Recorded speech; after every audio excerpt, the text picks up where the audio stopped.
C'est le seul soigneur du zoo qui prépare lui-même le repas de ses animaux. Nicolas est arrivé au parc il y a 2 ans. Il a en charge les otaries.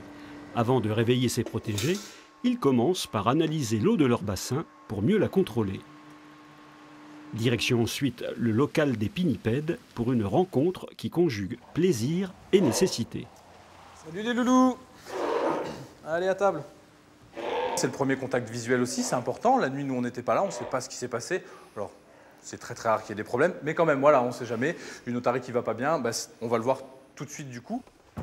Au même moment, dans un autre secteur du parc, Caroline apporte le petit déjeuner aux singes.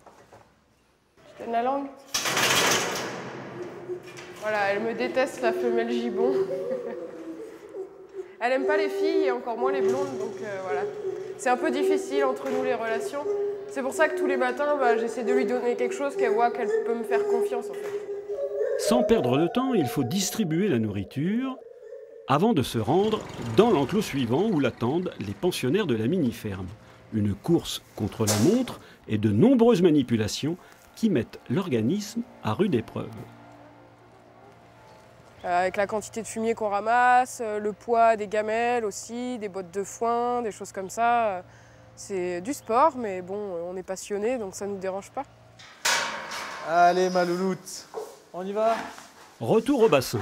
Nicolas libère les otaries. Avant l'arrivée du public, c'est un moment privilégié mis à profit pour l'apprentissage de nouvelles évolutions du spectacle données 2 fois par jour. Une collaboration qui utilise les prédispositions naturelles de l'animal.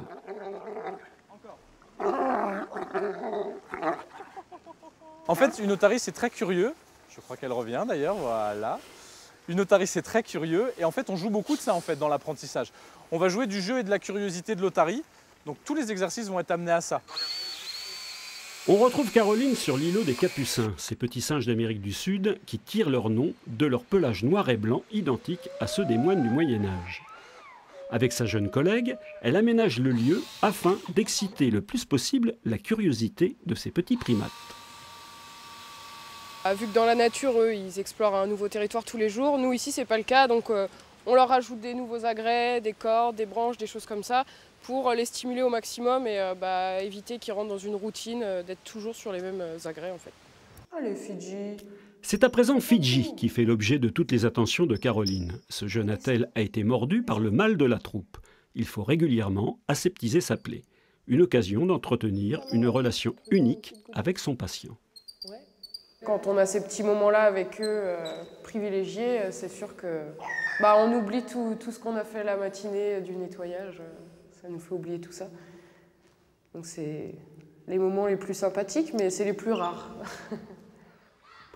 15h30, première présentation des otaries. Pendant les 20 minutes, difficile de savoir qui, entre l'homme et l'animal, prend le plus de plaisir. Pour Nicolas, c'est la consécration d'un amour pour les bêtes qui date de son enfance.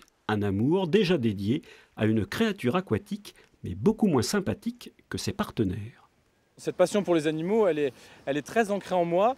La petite anecdote rigolote d'ailleurs, c'est quand j'étais tout petit, genre 3-4 ans, je voulais faire dresseur de crocodile déjà. Pauvre Golo, pas trop déçu par Nicolas ?